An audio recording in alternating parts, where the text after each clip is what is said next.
बेरोजगारी खरंच नोकरीची नाही, ती एक परीक्षा आहे.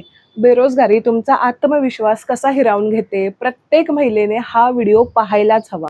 एक गोष्ट सुरुवातीलाच स्पष्ट सांगते, हा व्हिडिओ बनवण्याआधी मी या विषयावर सखोल अभ्यास केला आहे. पण तरीही मी स्वतःला या विषयाची एक्सपर्ट समजत नाही किंवा म्हणत नाही. मी आज इथे शिकवायलाही आलेली नाही. मी फक्त एक कंटेंट क्रिएटर आहे, जिला वास्तव समजून घ्यायला आवडतं आणि ते प्रामाणिकपणे तुमच्यापर्यंत पोहोचवायला आवडतं. आणि म्हणूनच हा व्हिडिओ एक लेक्चर नाही, तर एक ऑनेस्ट कन्व्हर्सेशन आहे. तुमच्या घरात अशी एखादी मुलगी आहे का, जी प्रत्येक इंटरव्ह्यू नंतर बोलते, "मी ठीक आहे." पण रात्री शांत बसल्यावर स्वतःवरच प्रश्न विचारते, "माझ्यातच काहीतरी कमी आहे का? अरे, माझी वाट लागलीये." वगैरे, वगैरे. जर हो, तर हा व्हिडिओ शेवटपर्यंत नक्की पहा.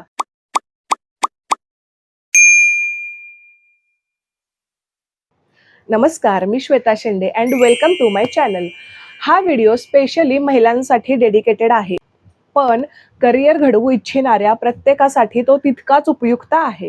बेरोजगारी म्हणजे फक्त जॉब नाही. बेरोजगारीचा खरा अर्थ तुम्हाला माहिती आहे का? तो फक्त जॉब नसणं नाही. तो आहे स्वतःवरचा विश्वास कमी होणं. सकाळी एक फोन वाजतो, मनात आशा असते, इंटरव्ह्यू कॉल असेल, पण समोरून आवाज येतो, पर्सनल लोन घ्यायचं आहे का? आणि त्या क्षणी फक्त फोन नाही, आशाही थोडी मोडते. कारण बेरोजगारी म्हणजे आईच्या चेहऱ्यावरचं टेन्शन, वडिलांचं काही अपडेट विचारताना अडखळणं आणि मनात फक्त एकच विचार येतो, यावेळी तरी त्यांना चांगली बातमी सांगता आली असती तर. आणि आपल्या मनातला एक प्रश्न, मी मागे पडलो किंवा पडले आहे का? आणि म्हणूनच बेरोजगारी फक्त बँक बॅलन्स कमी करत नाही, ती हळूहळू आत्मविश्वासही कमी करते. म्हणूनच ही फक्त नोकरीची समस्या नसते, ती मनाचीही लढाई असते. त्यामुळेच we are also paying emotional cost of unemployment.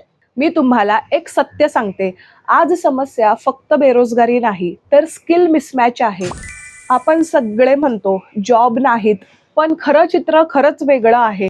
India skills रिपोर्टनुसार भारतातील एम्प्लॉयबिलिटी सुधारत असली तरी अजूनही उमेदवार इंडस्ट्री रेडी नाहीत. म्हणजेच पदवी आहे, पण नोकरीसाठी लागणारी कौशल्य अजून विकसित व्हायची आहे. कंपन्या म्हणत आहेत, we can't find the right people. आज कंपन्या फक्त डिग्री पाहत नाहीत. Communication, problem solving, practical, confidence, time management, teamwork, adaptability, learning mindset, professionalism, digital skills, decision making skills, leadership skills, work ethics, stress management आणि इमोशनल इंटेलिजन्स यांनाही तितकंच महत्त्व देतात. इमोशनल इंटेलिजन्सवर तर माझा ऑलरेडी व्हिडिओ आलेला आहे. तो संपूर्ण पहा, म्हणजे तुम्हाला नक्कीच मदत होईल समजून घ्यायला.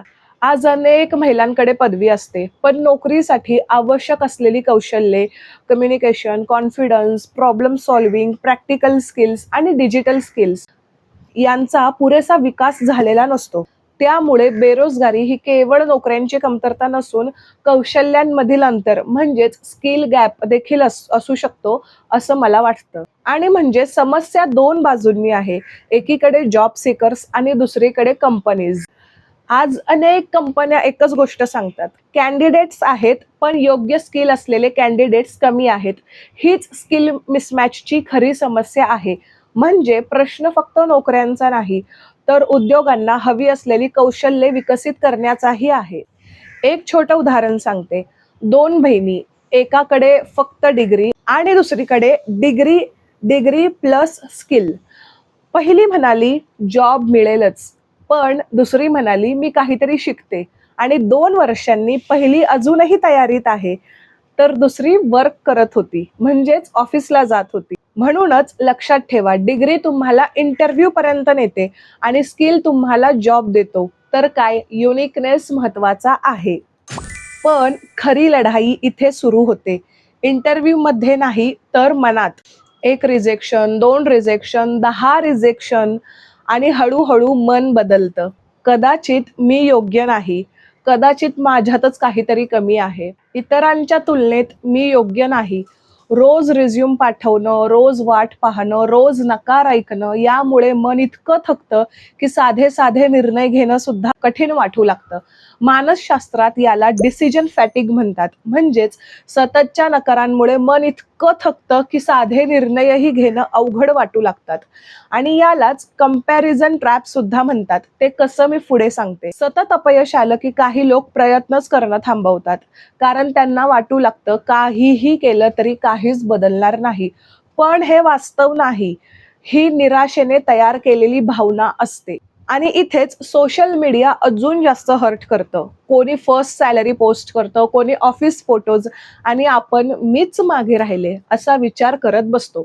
इथेच आपण एक मोठी चूक करतो. इतरांचं सक्सेस पाहून स्वतःचं आयुष्य मोजायला लागतो आणि त्या क्षणापासून तुलना प्रेरणा राहत नाही, ती ओझं बनते. पण मी तुम्हाला एक प्रामाणिक प्रश्न विचारते. तुम्ही एखाद्या व्यक्तीच्या आयुष्यातील फक्त यश, आनंद आणि चांगले क्षण पाहत आहात, की त्या यशामागे त्यांनी केलेला संघर्ष, अपयश, रडणं, मेहनत, किती रात्रींचं जागरण आणि त्यागही पाहत आहात? इतरांच्या यशाची स्वतःशी तुलना करण्यापूर्वी त्यांच्या यशामागचा संघर्षही समजून घेणं महत्वाचंच आहे ना. त्यामुळे दुसऱ्यांना पाहून स्वतःला त्रास अजिबात करून घेऊ नका. आणि सगळ्यात मोठा धोका म्हणजे बेरोजगारी नाही, तर आयडेंटिटी क्रायसिस आहे. जेव्हा जॉब जातो तेव्हा लोकांना वाटतं, मी कोण आहे, मग माझं अस्तित्व काय? म्हणजेच बेरोजगारीमुळे फक्त उत्पन्न थांबत नाही, तर काही लोकांना स्वतःची ओळखच हरवल्यासारखी वाटू लागते.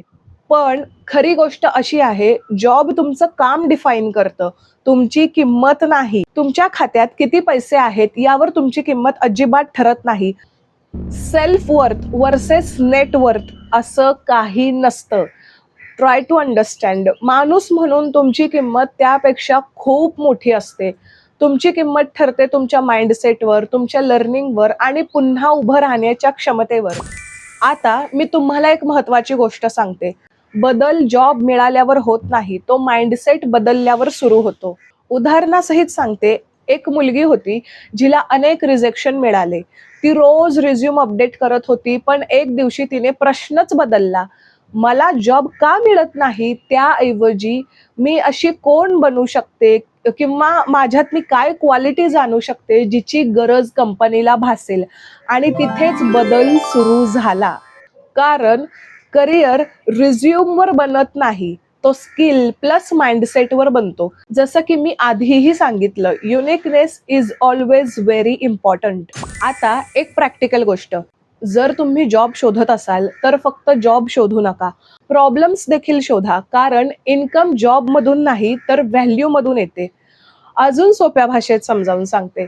जर तुम्ही नोकरी शोधत असाल तर फक्त कोणती कंपनी भरती करते एवढाच विचार करू नका. लोकांची किंवा कंपनीची कोणती समस्या मी सोडवू शकते हाही विचार करा. प्रॉब्लेम शोधा, म्हणजे कंपनीला कोणत्या कौशल्यांची गरज आहे, ग्राहकांना कोणत्या समस्येचं समाधान हवं आहे, मी कोणत्या कामातून त्यांना मदत करू शकते. फॉर एक्झाम्पल, एखाद्या छोट्या व्यवसायाला सोशल मीडिया हाताळणारी व्यक्ती हवी आहे, एखाद्या बुटीकला ऑनलाईन विक्री वाढवायची आहे, एखाद्या कंपनीला चांगला ग्राहक संवाद म्हणजेच कस्टमर सपोर्ट हवा आहे. जर तुमच्याकडे त्या समस्या सोडवण्याची क्षमता असेल तर तुमची किंमत वाढते. इन्कम जॉब मधून नाही, व्हॅल्यू मधून येते, हा याचा अर्थ. पगार फक्त नोकरीच्या नावामुळे मिळत नाही. तुम्ही संस्थेला किंवा ग्राहकाला किती मूल्य म्हणजेच व्हॅल्यू देता, त्यावर तुमच्या उत्पन्नाचा मोठा भाग अवलंबून असतो. कारण दीर्घकाळ टिकणाऱ्या करिअरचा पाया फक्त पदवीवर नाही, तर तुम्ही निर्माण केलेल्या मूल्यावर असतो. आणि कामावर प्रेम तर हवंच, because this is our primary source of income. आणखी एक गोष्ट लक्षात ठेवा, करिअर गॅप म्हणजे एंड नाही, तो ग्रोथ पिरियड देखील असू शकतो. Always be positive. तो काळ तुमच्या आयुष्यातील वाढीचा किंवा काही शिकण्याचा काळ असू शकतो. जर तुम्ही त्या काळात काही नवीन शिकलात तर I would say utilize this time to learn new skills. आणि त्यामुळे वाईट विचारही तुमच्या मनात येणार नाहीत, तुम्हाला तसा वेळच मिळणार नाही. जर आज तुम्ही बेरोजगार असाल तर ही तुमची एंडिंग नाही, यावर आयुष्य थांबत नाही. हा फक्त एक छोटासा पॉज आहे. कथा अजून बाकी आहे. तुमच्या हातात पेन आहे आणि पुढचं पान कोरं आहे, म्हणजेच आयुष्य. आणि शेवटी एकच गोष्ट लक्षात ठेवा, नोकरी मिळवणं हा यशाचा शेवट नाही, पण स्वतःवरचा विश्वास परत मिळवणं ही प्रत्येक यशाची सुरुवात असते. जर हा व्हिडिओ तुमच्यापर्यंत पोहोचला असेल तर तो अशा व्यक्तीपर्यंत नक्की पाठवा ज्याला आज होपची गरज आहे. कारण कधी कधी एक व्हिडिओ नाही तर एक विचार आयुष्य बदलतो. आणि हो, पुन्हा भेटूया एका नवीन उपयुक्त अशा विषयासह. तोपर्यंत स्वतःची काळजी घ्या. Thank you.